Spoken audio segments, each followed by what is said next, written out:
It's hard to contain your excitement when you get something you've really wanted. Like the gold standard in automotive protection, WeatherTech floor liners. With deep sculpted channels and laser measured for total protection in the front, back, and even up the sides. Dad, you're going viral. What? WeatherTech me. So don't be shy, enjoy. Order your premium American-made products at WeatherTech.com.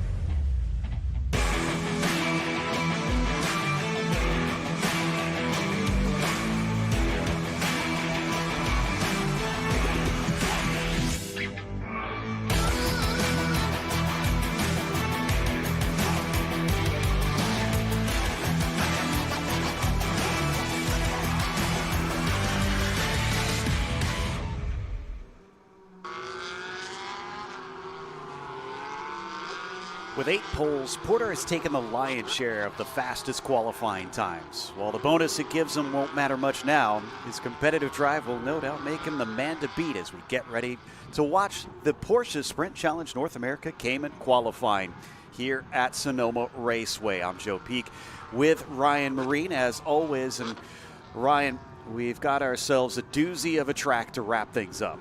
This is a special place, opened back in 1968. It's mapped with the natural topography here in Northern California. Great flow to this circuit and faster than ever before with the repave that took place in the winter ahead of this 2024 season. This place is fast. It doesn't stop. It just keeps coming at you. And the drivers will say this is one of the most challenging places that they will go to test their skills as well as their endurance over the course of a racing season. Now, this is going to be an important qualifying session as these are the last 2 races of the season. And the championship is honestly already decided for one of the series, but for the other, it's still on, but just barely. Because in the Pro-Ams right now, Porter is leading by a whopping 94 points over Carolyn Conda. Lonnie Unser trailing in third, pretty much locked into that one, although it could change around with Hutter in fourth. Unfortunately, Paige Morales is not going to be able to race this weekend as her car was damaged too much out in Road America. But that is the Pro-Ams. The Masters, well, that's already done, Ryan. Yeah, we got that wrapped up at Road America, didn't we? Michael Clark clinching the championship after a disappointing second race there for Alan Scalzo. It looked like it was going to be a big weekend for him to keep the championship in the mix coming into this weekend here at Sonoma. It wasn't meant to be in race 2 in Elkhart Lake, Wisconsin, and therefore Michael Clark is your champion. So right now, no one needs to think about points. They're just here looking for race wins, looking for podiums, trying to finish the season on a high note. And these Caymans at this track, it's a great fit between the car and the track layout. The times between the Cup cars and the Caymans actually very similar in a lot of respects around this place. No mixed traffic to worry about in this series, but other ones that we will see later on in the weekend that will be a factor in those races. So something to keep an eye on. But, man, this has been the season of this man, Ian Porter. What a year he has put together, his first year of professional racing, and very much in control of this championship, and right now on provisional pole once again. Yeah, he and Carolyn have really been the two to beat up at the top. The Rafa Racing team really been incredible in terms of pace. And Carolyn seems pretty intent on trying to wrap up on a high and see if she could beat Ian today. She seems confident after talking to her earlier this morning that she's got the pace, and she's unfortunately a little bit off right now on the timing sheets. It's about 6/10, but we're still super early in this qualifying session, and she's staying right tight to the back of him. So I wonder if she's trying to get maybe just the tiniest of toe, or see if she could pick up some pointers. It's interesting to see the two Rafa Racing by JDX cars running in formation here, with Ian Porter showing the way with the yellow accent, or the orange accenting on that car. Carolyn with the green on her machine. It's a 4/10 of a second gap between the two of them. Ian Porter at a 1:42.5, Conda at a 1:42.9. Keep in mind, it's not just about one fast lap here in qualifying. The second fastest lap that you put up, that could very well set the order for race 2, depending on your race 1 best lap of that race that could be used as the qualifying time for race 2.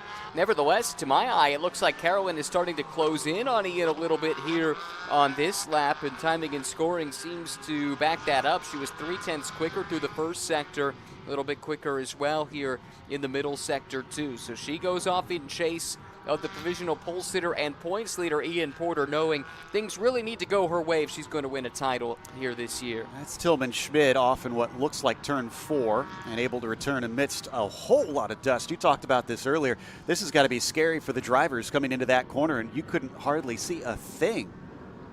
Yeah, that's very true, and that's where those corner marshals are so important with their flags to alert drivers of danger up ahead. That's especially true just at this track. Never mind the dust, the fact that there are so many blind corners, so much elevation change around this place. Those corner workers do such an important job protecting the safety of everyone involved.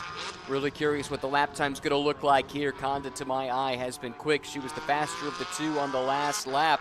Really, really strong, but Porter with a great middle sector, so we will have to wait and see as they cross the line.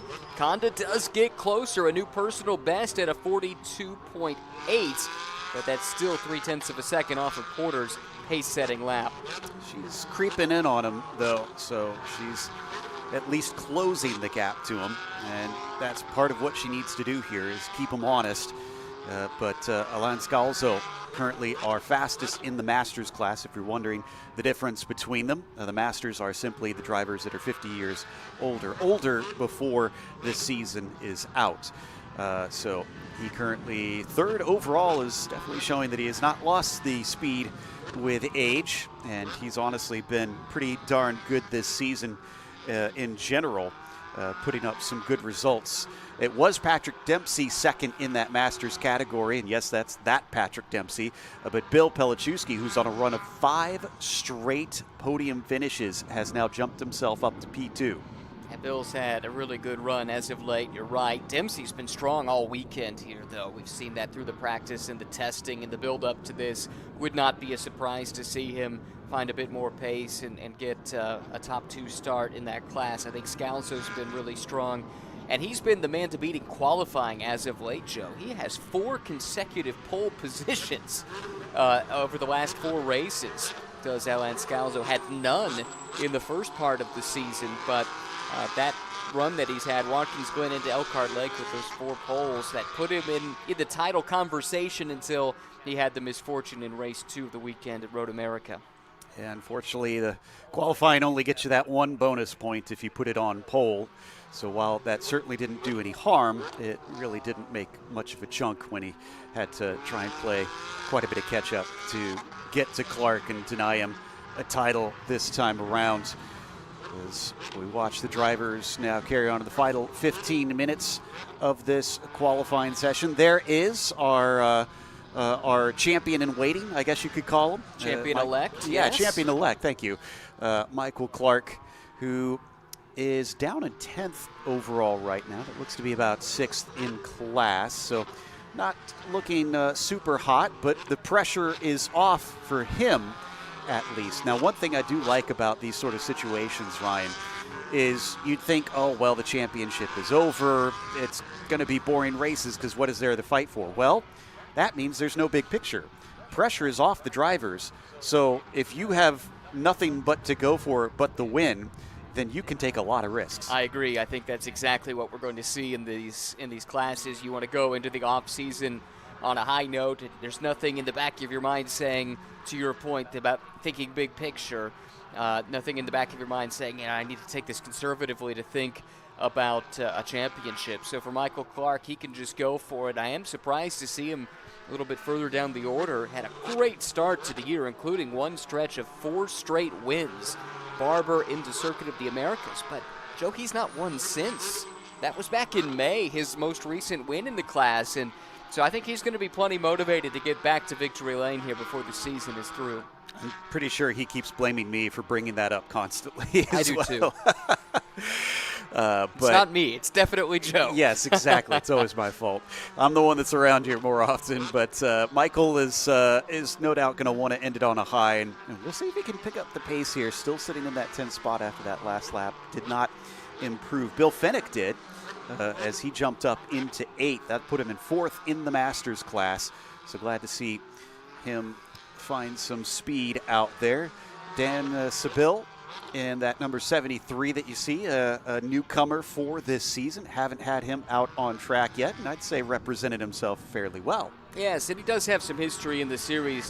Decided basically to take the beginning of the year off to evaluate what he wanted to do. But, we saw him race in Sprint Challenge last year, was 4th in the 992 AM class. A lot of experience in the Cup car, but he's decided to go with the Cayman here for this one-off weekend this weekend. And in a lot of ways, he told us, this is an evaluation for a future program driving the Cayman platform, whether that's in Sprint Challenge or moving up the Porsche pyramid into multi-manufacturer GT4 racing. I think he's trying to get a sense for what this car can do and what his interest in that might be here this weekend. But that said, he's awfully strong historically, and getting used to the new car, I think he's been pretty quick to pick that up here on a really difficult track. Speaking of testing things out, we saw one of the Rafa cars heading in. That was Rafa Martinez himself in the 85, probably just giving the car another once over, giving some feedback to the team.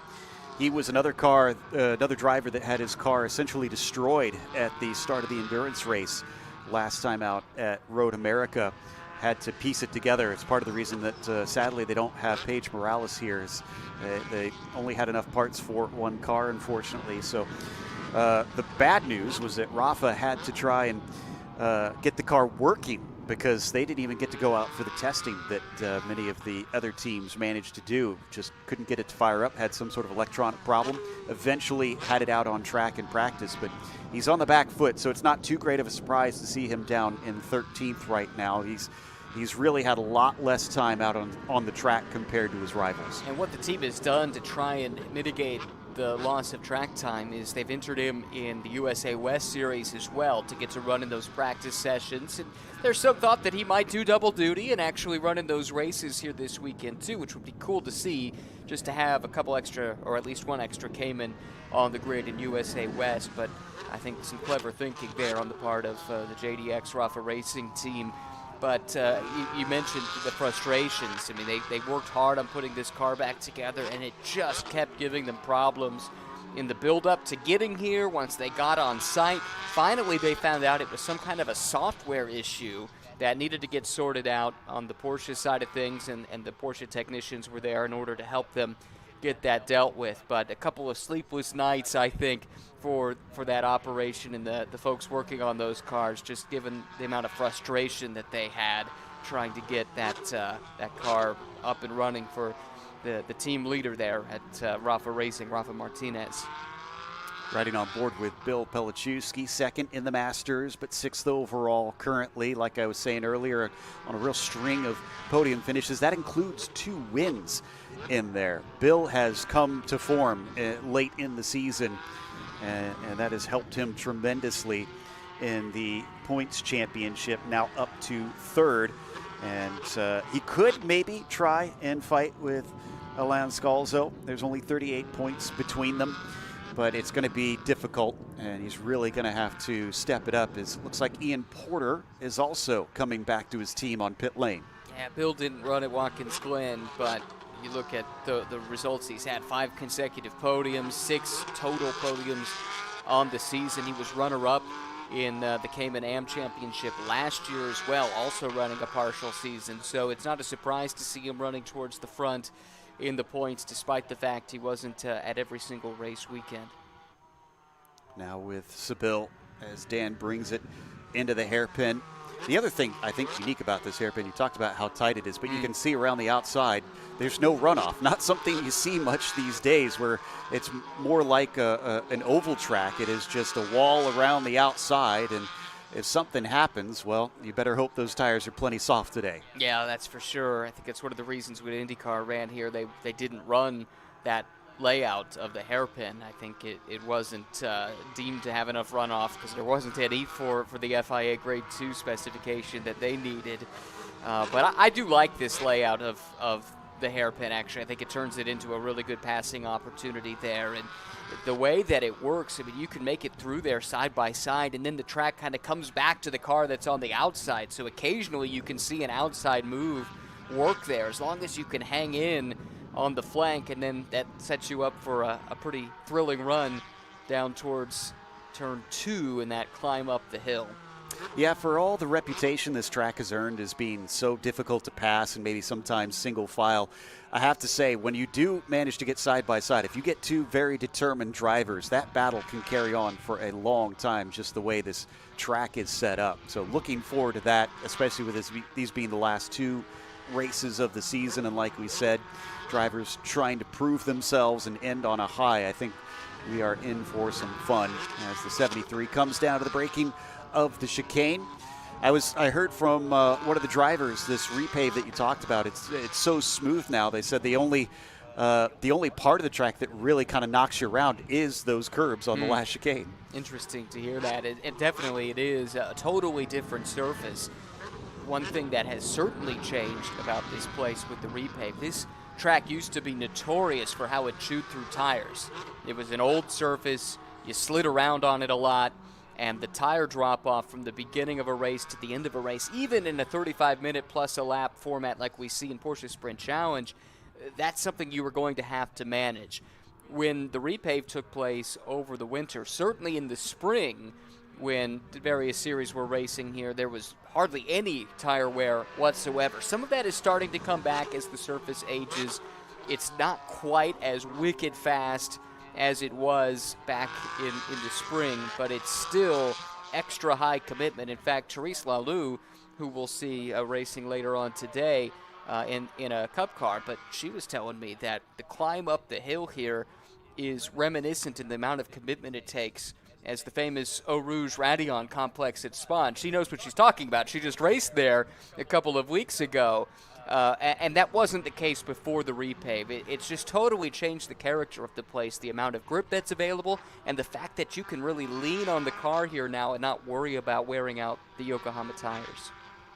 Well, that is high praise for that corner. I was kind of watching to see if Lonnie Unser was going to come around and set a better lap, because I was showing 2 green sectors, but it looks like maybe that was a bit of delayed information. She just actually came back out on the circuit just now. I saw her exit pit lane in front of us as we watch Rafa head through turn 4 and into 5. So he's gotten back out on track. Unfortunately for him, still 13th out of 13 cars that have set a time, with the ability to still try and catch up to Kopczycki, because there's only about a 1/10 of a second between them. Well, this is a difficult place to learn. We've talked about it a couple times this weekend, the fact that local knowledge here does make a really big difference.